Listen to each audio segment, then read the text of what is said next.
aqui no nosso chazinho espiritual de costume e graças a Deus por ele, que Deus tem nos ajudado, espero que hoje não seja diferente. E o chazinho de hoje, ele está no livro de Oséias. Oséias, o capítulo é o 4 e o versículo é o 11. Nós estamos dando continuidade àquele estudo sobre vida íntima e, como eu disse, esse já entraria na questão dos vícios, de alguns hábitos que são extremamente prejudiciais na nossa vida espiritual, na nossa comunhão com Deus. E em se tratando de vício, o negócio é difícil de sair. Mas, para a gente entender a gravidade dessa situação, que não é uma bobagem, não é um assunto sem importância, não tem a ver só com costumes, vamos ao que está em Oséias. Ele diz assim: a sensualidade, o vinho e o mosto tiram o entendimento. É a que a nossa igreja usa, perdão. Diz assim: a incontinência, o vinho e o mosto tiram a inteligência. O que é incontinência? É descontrole, né? Aquilo que você não controla. E o livro de Oséias, ele dá uma lição bastante grande. Vamos ao versículo 12. O meu povo consulta o seu pedaço de madeira e a vara lhe dá resposta. E a sua vara lhe dá resposta, porque um espírito de prostituição os enganou. Então vamos entender o seguinte, pessoal. A sensualidade, a prostituição, a imoralidade sexual, ela está relacionada diretamente com a idolatria. E essa é a questão grave. Quando a gente tem práticas de idolatria, a gente está colocando Deus para cá e o ídolo no lugar. E isso entristece o coração de Deus. Eu ouvi uma certa missionária dizer o seguinte: quando a pessoa se entrega à idolatria, ela não está amando a Deus. E Deus sabe quando não é amado. Uma pessoa sabe quando não é amada. E aqui, no livro de Oséias, a gente vê essa queixa de Deus, que o povo dele, que deveria ser um adorador dele, estava trocando essa comunhão com ele pela prostituição, pela imoralidade, pelas práticas desenfreadas. E lógico, a gente está falando aí de situações muito exageradas, mas são as raposinhas que destroem as vinhas, diz a Bíblia. As coisas, elas começam de pequenos atos, né? E a sensualidade, ela está nessa categoria. A sensualidade, o descontrole, tudo que envolve comportamento que envergonha o Evangelho, conforme falamos no vídeo passado, né? A sensualidade, o vinho e o mosto, eles estão na mesma categoria. O álcool não tira o entendimento da pessoa, o equilíbrio da pessoa, ela fica com visão dupla, ela fica com a caminhada torta, ela até cai, né? O álcool não faz isso, a sensualidade também. Ela tira a inteligência e ela tira o entendimento. E a sensualidade, como acabamos de ver, e o livro de Oséias trabalha muito isso, ela é usada como ilustração da idolatria. Então, a prostituição e todas as suas atribuições, todos os seus comportamentos estão relacionados à idolatria. Isso é muito importante de ser entendido.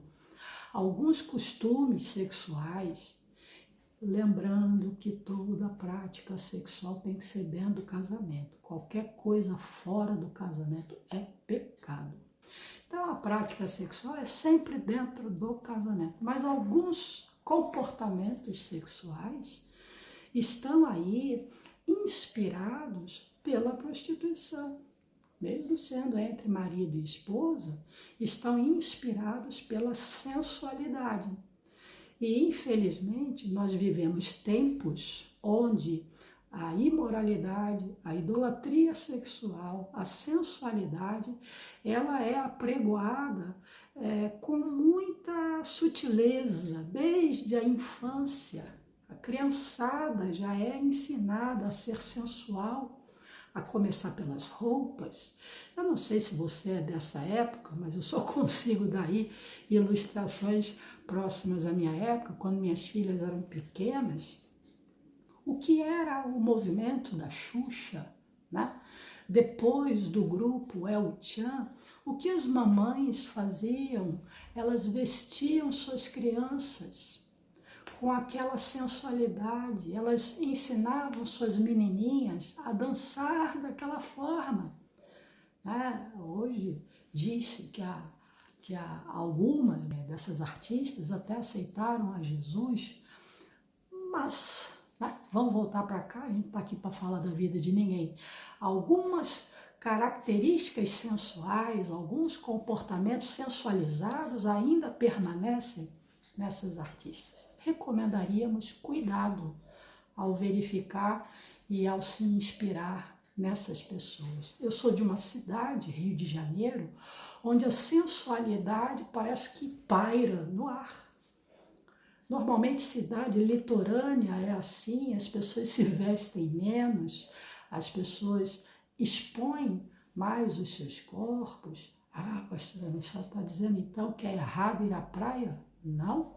Você pode ir à praia, nossa igreja não tem essa proibição, mas existem roupas e roupas para ir à praia. Né?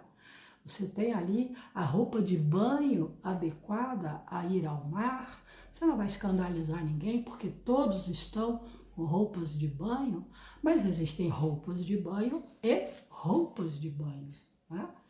Você saiu do mar com o seu maiô, você não vai andar até o restaurante só com ele. O que as pessoas fazem? Colocam um roupãozinho, uma camisa, uma canga, uma coisa assim, né? Para não ficar chamando atenção indevidamente. Então, a questão da praia não é errada, mas alguns costumes que a gente tem podem, né, estar inspirados pela sensualidade. Então, nós vamos colocar a sensualidade, a prostituição e todos os seus derivados como um ídolo.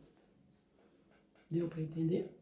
Nós vamos tratar essa coisa como se fosse um ídolo, como um elemento de idolatria. Pastora, mas eu sou crente, mas podemos praticar atos de idolatria.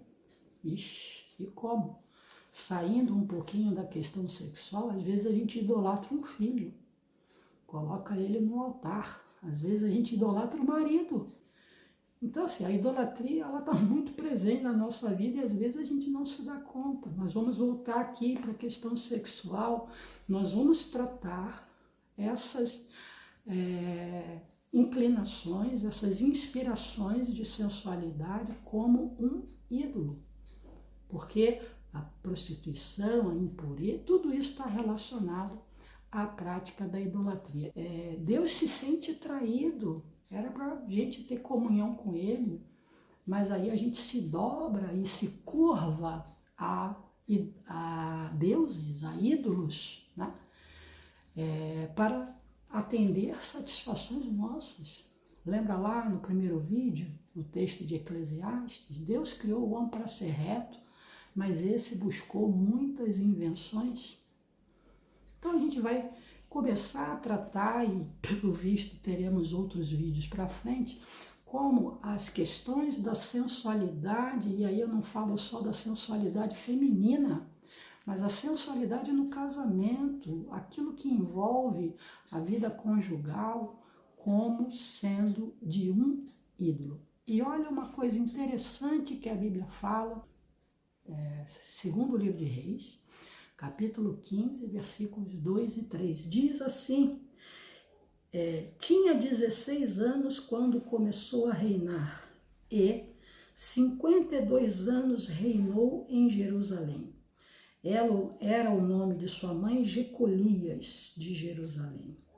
Ele fez o que era reto perante o Senhor, segundo o que fizera Amazias seu pai. Tão somente os altos não se tiraram. O povo ainda sacrificava e queimava incenso nos altos. Então eu fui do versículo 2 ao versículo 4. Eu estou falando de quem aqui? Do rei Azarias. Tem versões por aí que diz que ele fazia tudo o que era reto aos olhos do Senhor, porém não de coração inteiro. O Azarias e o Amazias, eles foram reis de Israel e eles faziam as coisas conforme Deus mandava. Eles eram retos, né? Eles tinham ali o seu objetivo em servir a Deus, mas o coração não estava inteiro. Por quê? Porque eles não derrubaram os altos. Tem tradução que diz, eles não derrubaram os postes ídolos. E o povo se prostituía nesses postes ídolos, nessa imoralidade, era algo que acontecia nos tempos lá em Israel. Quando a gente pensa em idolatria, como nós somos de um país de cultura católica, você pensa só naquela coisa da imagem, né? Da procissão, da romaria, da novena, daquelas rezas. Mas a idolatria, pessoal, como a gente vê, ela leva para lugares assim, onde tira o seu entendimento e a sua inteligência. Tem o Salmo que fala, né? Que as pessoas que são idólatras, elas ficam igual aos seus ídolos. Não falam, não pensam, não cheiram, ficam totalmente sem vida por causa dos seus ídolos. E o pecado do Azarias foi esse. Ele fazia tudo o que era reto, ele fazia tudo conforme o pai dele ensinou, tudo certinho, dentro do protocolo, mas o coração dele não estava inteiro. Ele permitiu que postes ídolos permanecessem em Israel, trazendo para os nossos dias, nossos maridos, eles têm a sinceridade de serem de Deus, eles têm a sinceridade de serem sacerdotes, eles têm a sinceridade de se consagrar e se dedicar à leitura, ao estudo, tudo isso a gente sabe que eles têm. Mas, se a sensualidade permanecer no coração deles, o coração deles não estará inteiro. E nós, como esposas, precisamos estar atentas, porque senão a gente estará colaborando para que essa idolatria permaneça. E aí a gente está falando da idolatria sexual. Trazendo para o casamento aqueles costumes, aquelas inspirações da sensualidade. Então, hoje nós vamos ficar por aqui. Lembre-se que a sensualidade, o vinho e o mosto tira o entendimento. Na Bíblia lá fala, amigo que lemos, tira a inteligência.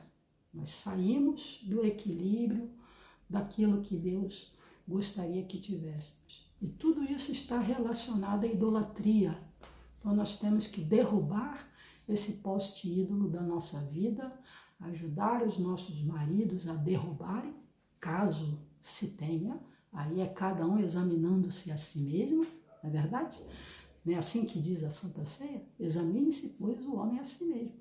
Então, cada uma de nós temos que verificar aí as nossas condutas e costumes. Amém? Vamos orar? Pai, em nome do Senhor Jesus, agradeço ao Senhor pela sua palavra e peço, ajuda-nos a identificar onde estão em nossas vidas esses postes ídolos, essas idolatrias, essas inspirações que tanto te entristecem.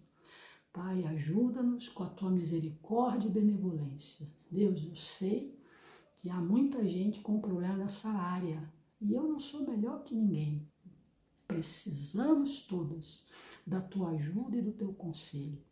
E eu peço, Jesus, entre em ação na vida desses casais, entre em ação na vida dessas pessoas, para que elas entendam, reconheçam que é necessário renunciar, que é necessário derrubar o poste ídolo para então começarmos uma mudança na nossa vida conjugal, familiar e até mesmo na nossa igreja. Abençoe a todos que nos assistem, em nome de Jesus. Amém? Fica aí o chazinho de hoje. Bom proveito. Que Deus te abençoe. Deixa eu dar um golinho. E até o próximo vídeo.